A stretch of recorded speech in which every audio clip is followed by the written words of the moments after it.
नमस्कार दोस्तों, आप सभी को रैपिड एजुकेशन चैनल की एक और क्लास में स्वागत है। आज हम मोटे तौर पर इकाई 1 डिस्कस करने वाले हैं। मैंने कोई नोट्स तैयार नहीं किए है, अभी वक्त नहीं है उसका, तो मैं डायरेक्ट क्लास में जा रही हूँ। तो इसमें क्या आता है, पहला हिंदी की ऐतिहासिक पृष्ठभूमि। तो पहला आता है हिंदी की ऐतिहासिक पृष्ठभूमि। इसमें पहला है प्राचीन भारतीय आर्य भाषाएँ। भारतीय आर्य भाषाओं का वर्गीकरण आता है। तो पहला है प्राचीन भारतीय आर्य भाषाएँ। इसमें क्या आते हैं, वैदिक संस्कृत और लौकिक संस्कृत। वैदिक संस्कृत, लौकिक संस्कृत, ये इनके भेद आप जानते होंगे विस्तार से। वैदिक संस्कृत क्या है, वैदिक संहिताएँ और उपनिषदों में मिलते हैं। और लौकिक संस्कृत क्या है, परिनिष्ठित की गई भाषा है। ये रामायण महाभारत जैसे पौराणिक ग्रंथों में मिलते हैं। ये परिनिष्ठित की गई भाषा है, ये याद रखना है। और वैदिक संस्कृत परिनिष्ठित की गई भाषा नहीं है, ये तत्कालीन भाषा थी। और वेदों में अलग अलग भाषाएं मिलते हैं, एक भाषा नहीं जो सभी तरह से परिनिष्ठित की गई है। अगला हम मध्यकालीन भारतीय आर्य भाषा की तरफ चलते हैं। मध्यकालीन भारतीय आर्य भाषा में क्या आते हैं, पाली आते हैं। पाली को क्या प्रथम प्राकृत भी कहा जाता है, और दूसरा द्वितीय प्राकृत है प्राकृत भाषा, जो तत्कालीन भाषा थी। ये भाषा संस्कृत ग्रंथों में निम्न पात्रों द्वारा बोली जाती है। तो कुछ विद्वानों का मत है कि वो तत्कालीन बोलचाल की भाषा थी। जब संस्कृत के नाटक लिखे जा रहे थे उस वक्त की बोलचाल की भाषा रही होगी, कुछ विद्वानों का ऐसा मानना है। विद्वानों का मत है कि ये संस्कृत पाली प्राकृत अपभ्रंशीय भाषा का स्वाभाविक विकास है। लेकिन कुछ विद्वान मानते हैं कि जब संस्कृत नाटक लिखे जा रहे थे उस वक्त की जो बोलचाल की भाषा थी प्राकृत। अगला है अपभ्रंश यानी तृतीय प्राकृत। मध्यकालीन भारतीय आर्य भाषा की तृतीय प्राकृत में क्या आते हैं, अपभ्रंश आते हैं। मुख्यतः अपभ्रंश काल से ही हिंदी में रचनाएं शुरू हुई है, यानी हिंदी साहित्य का प्रारंभ अपभ्रंश काल से माना जाता है। इसमें क्या आते हैं, इस अपभ्रंश से ही भारतीय आर्य भाषाओं का विकास हुआ है। ये कौन कौन सा है देखते हैं। शौरसेनी प्राकृत, केकई प्राकृत, टक्क प्राकृत, ब्राह्मण प्राकृत, महाराष्ट्रीय प्राकृत, मागधी प्राकृत और अर्धमागधी प्राकृत। 7 है। शौरसेनी प्राकृत से कौन कौन सी भाषाओं का विकास हुआ है, पश्चिमी हिंदी, राजस्थानी, पहाड़ी, गुजराती। कौन कौन सा, शौरसेनी से पश्चिमी हिंदी, राजस्थानी, पहाड़ी, गुजराती। अगला केकई प्राकृत से देखते हैं, केकई प्राकृत से लहंदा, केकई प्राकृत से लहंदा। अगला है टक्क प्राकृत, टक्क प्राकृत से पंजाबी, टक्क प्राकृत से पंजाबी का विकास हुआ है। और ब्राह्मण प्राकृत से सिंधी का विकास हुआ है, ब्राह्मण प्राकृत से सिंधी का विकास हुआ है। और महाराष्ट्री प्राकृत से मराठी। अगला देखते हैं मागधी प्राकृत, मागधी प्राकृत से बिहारी, बंगाली, उड़िया, असमिया। मागधी प्राकृत से बिहारी, बंगाली, उड़िया, असमिया। अर्धमागधी प्राकृत से अगला है अर्धमागधी प्राकृत। अर्धमागधी प्राकृत से पूर्वी हिंदी। एक बार फिर देख लीजिए। शौरसेनी प्राकृत से पश्चिमी हिंदी, राजस्थानी, पहाड़ी, गुजराती। केगई प्राकृत से लहंदा, टक्क प्राकृत से पंजाबी, प्राचड़ प्राकृत से सिंधी, महाराष्ट्री प्राकृत से मराठी, मागधी प्राकृत से बिहारी, बंगाली, उड़िया, असमिया, अर्धमागधी प्राकृत से पूर्वी हिंदी। इन सभी प्राकृत से पहले अपभ्रंश का विकास हुआ है, उसके बाद भारतीय आर्य भाषाओं का। फिर अपभ्रंश को देश भाषा भी कहे जाते हैं। विद्यापति ने अपभ्रंश को अवहट्ट कहा है। कीर्तिलब्धा एवं कीर्तिपताका इसी भाषा में रचित हुआ है, विद्यापति की रचनाएं हैं। उन्होंने इसे देसिल बयाना यानी देसी भाषा का नाम दिया है। देसिल बयाना सब जन मिठा। अगला हम आधुनिक भारतीय आर्य भाषाओं की तरफ चलते हैं। ये मैं विस्तार से नहीं बता रही हूँ, अब सभी संक्षिप्त रूप से आपको समझा रही हूँ। इम्पोर्टेंट क्वेश्चंस मैं डालूँगी इसमें। आधुनिक भारतीय आर्य भाषाएँ, पहला है सिंधी। सिंधी किस अपभ्रंश विकसित हुआ है? ब्राचड अपभ्रंश से, पहले ही बता दिया था।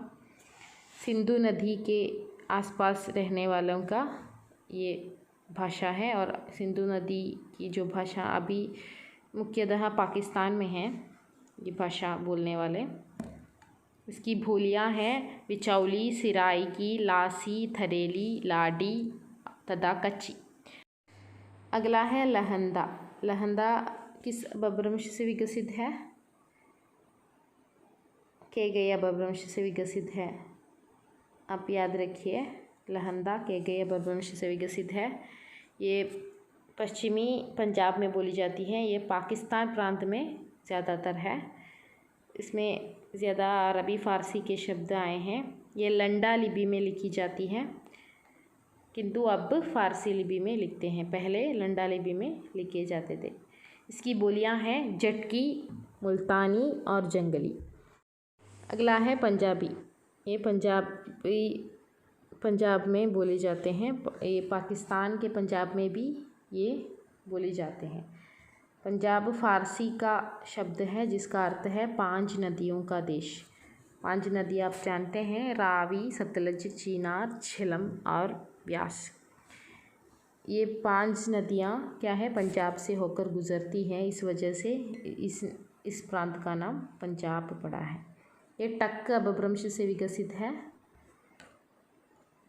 ये लंडा लिपि में लिखी जाती थी, लेकिन अब इसकी अलग लिपियाँ हैं। देवनागरी लिपि की सहायता से गुरु अंगद ने इसे परिष्कृत कर एक नई भाषा बनाई है, नई लिपि बनाई है।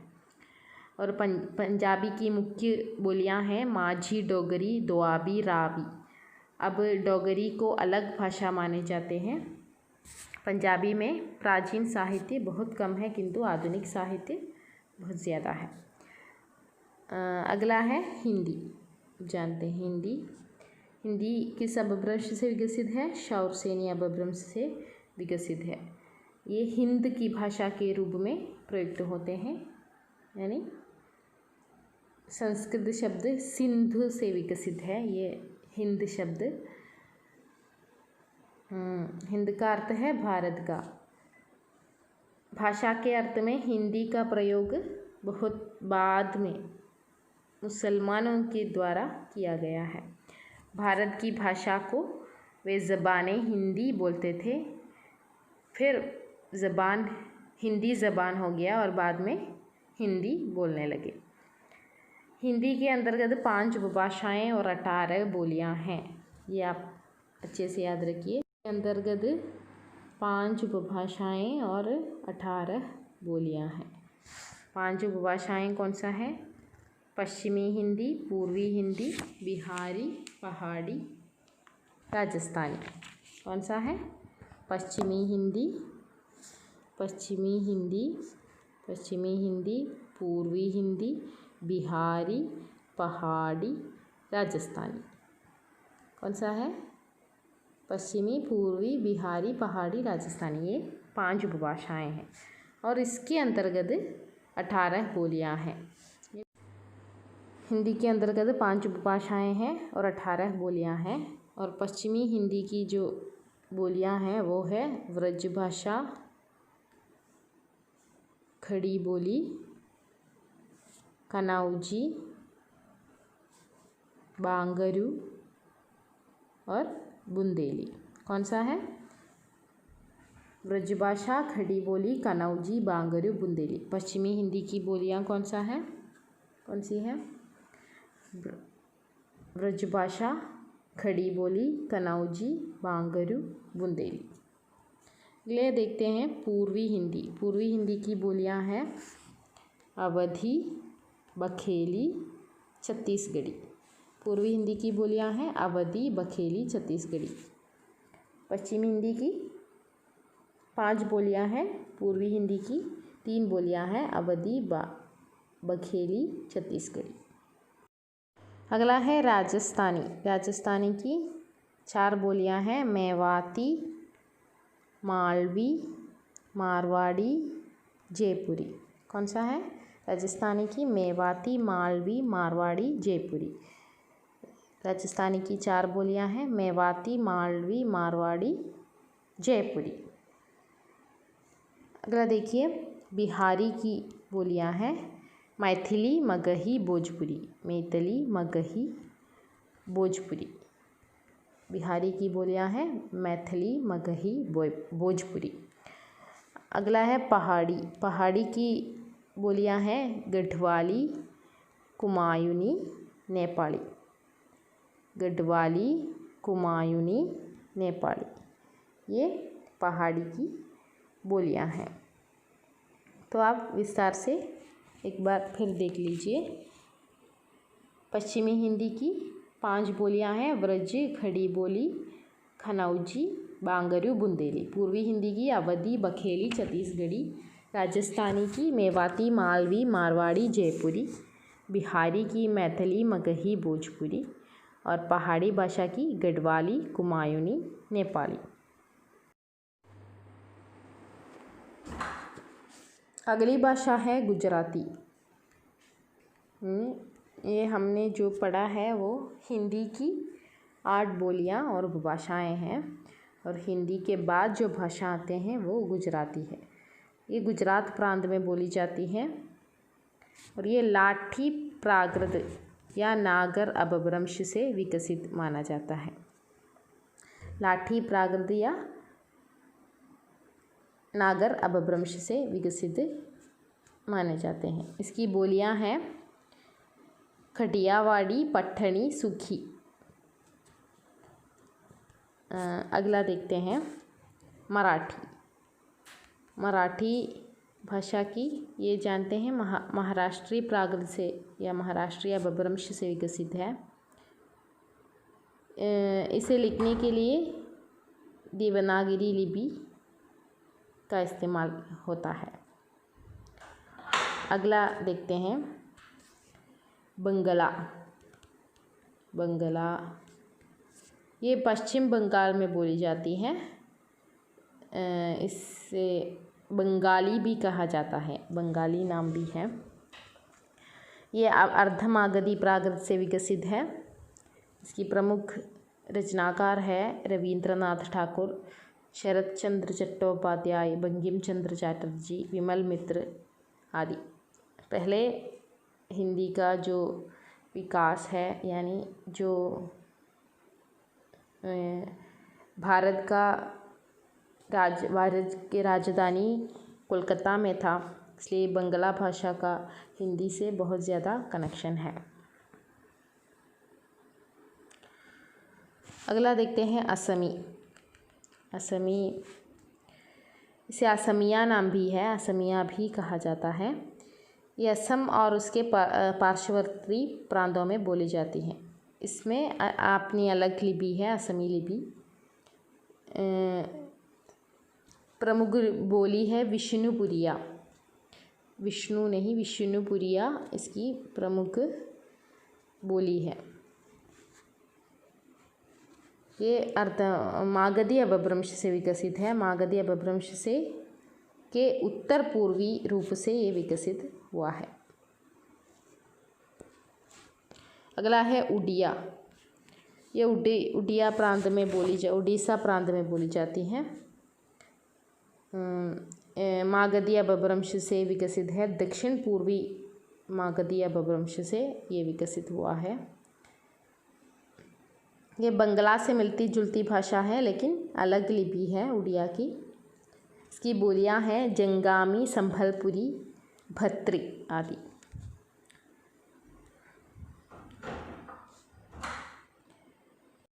इसके अलावा सिंहली, जिप्सी, नेपाली आदि भाषाएं भी भारतीय आर्य भाषाओं में गिने जाते हैं, लेकिन ये भारत में अभी बोली नहीं जाती।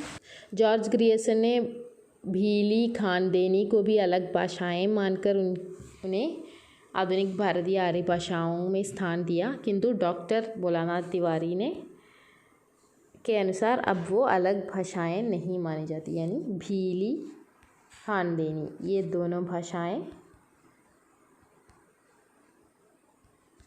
याद रखिए। जॉर्ज ग्रियर्सन ने भीली एवं खानदेनी को अलग भाषा माना है, लेकिन भोलानाथ तिवारी इसे अलग भाषा नहीं मानते। अगला है आधुनिक भारतीय आर्य भाषाओं का वर्गीकरण। ये सिलेबस में है।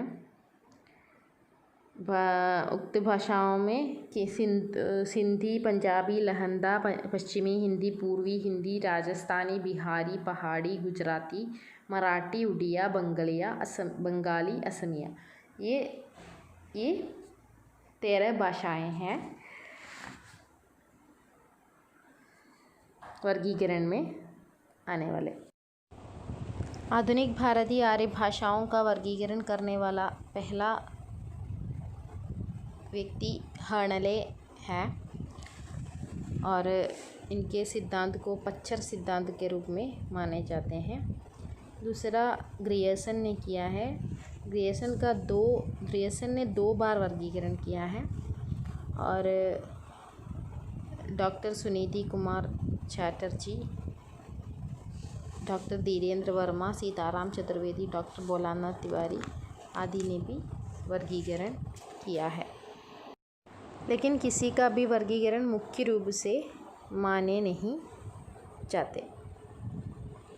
भारतीय आर्य भाषाओं का वर्गीकरण मैंने विस्तार से पहले पढ़ाया था, उसका लिंक मैं डिस्क्रिप्शन बॉक्स में डाल रही हूँ, आप लोग देखिए और पढ़िए। अगला है हिंदी का भौगोलिक विस्तार। हिंदी का भौगोलिक विस्तार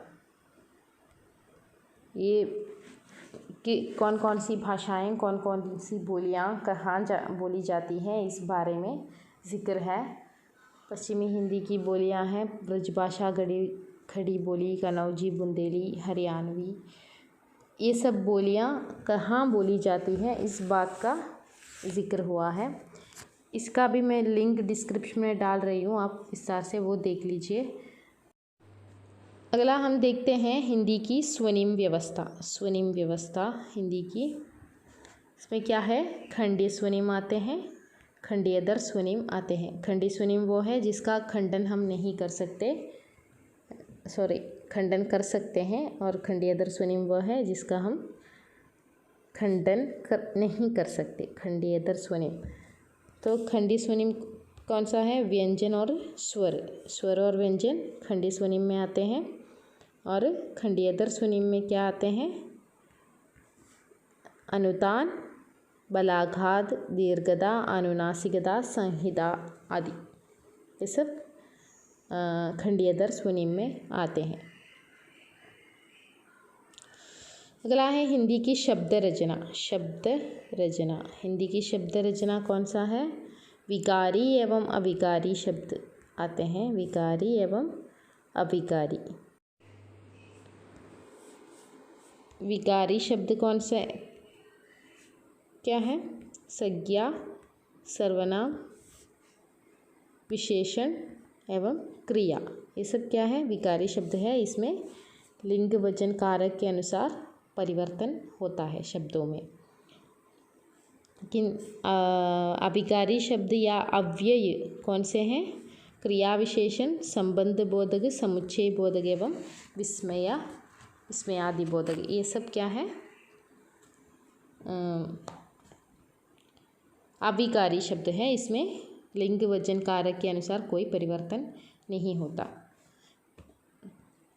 अगला है उपसर्ग एवं प्रत्यय। आप जानते हैं उपसर्ग क्या है? शब्दों के पहले लगते हैं और प्रत्यय बाद में लगते हैं। और हिंदी में नए शब्दों का निर्माण कैसे होता है? उपसर्ग, प्रत्यय एवं संधि, समास, ये सब से होता है। संधि क्या है? जब दो वर्ण पास पास आते हैं तो उसमें जो विकार उत्पन्न होता है उसे संधि कहते हैं। संधि क्या है? दो वर्णों के मेल से जो विकार उत्पन्न होता है उसे संधि कहते हैं। में तीन संधियां हैं: स्वर संधि, व्यंजन संधि, विसर्ग संधि। स्वर संधि के 5 भेद हैं: दीर्घ संधि, गुण संधि, यण संधि, वृद्धि संधि एवं अयाधि संधि। व्यंजन संधि क्या है? दो व्यंजनों के पास पास आ जाने से जो विकार उत्पन्न होता है उसे व्यंजन संधि कहते हैं। और विसर्ग संधि क्या है? विसर्ग और स्वर या व्यंजन के जो मेल से जो विकार उत्पन्न होता है उसे विसर्ग संधि कहते हैं। ये सब विस्तार से मैंने पहले ही डाल दिया है। अगला है उपसर्ग एवं प्रत्यय। उपसर्ग पढ़ते हैं।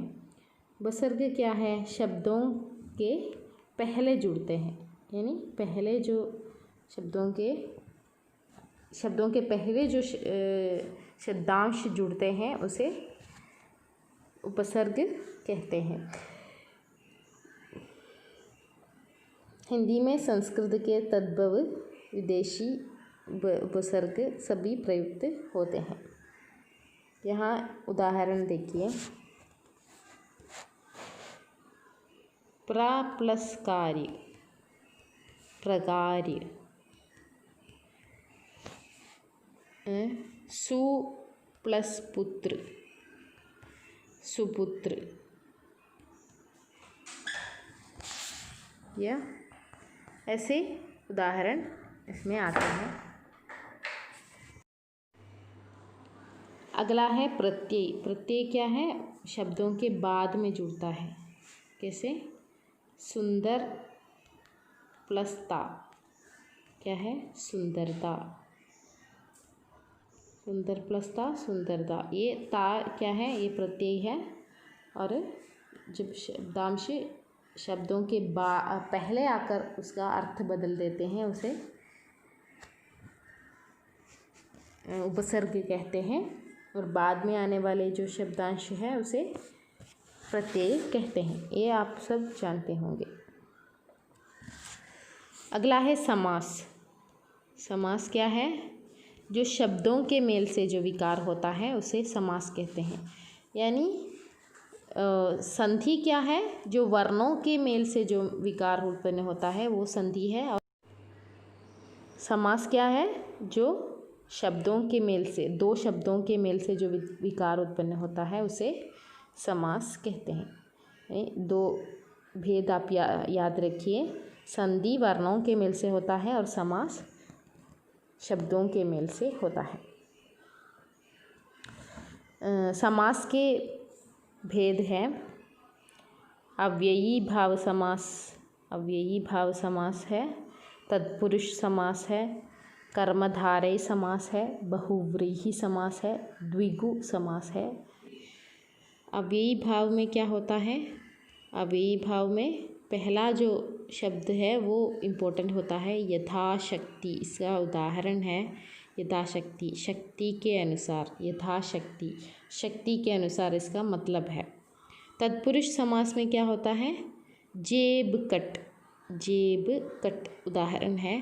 जेब को काटने वाला, इसका अर्थ क्या है? जेब को काटने वाला। ये तत्पुरुष समास का उदाहरण है। तीसरा है कर्मधारय समास। इसमें नील गगन, नीला है जो गगन, नीला है जो गगन, वो कर्मधारय समास का उदाहरण है। बहुव्रीहि समास, बहुव्रीहि समास में क्या आते हैं? चंद्रशेखर, चंद्रशेखर क्या है? चंद्रमा है शिखर पर जिसके अर्थात शंकर जी, यानी इसमें एक अर्थ रूढ़ है, रूढ़ार्थ हो गया है। शंकर जी को कहते हैं चंद्रमा है जिसके शिखर पर। ये चंद्रशेखर का जो समास विग्रह होता है तब ऐसे आते हैं। अगला है द्विगु समास।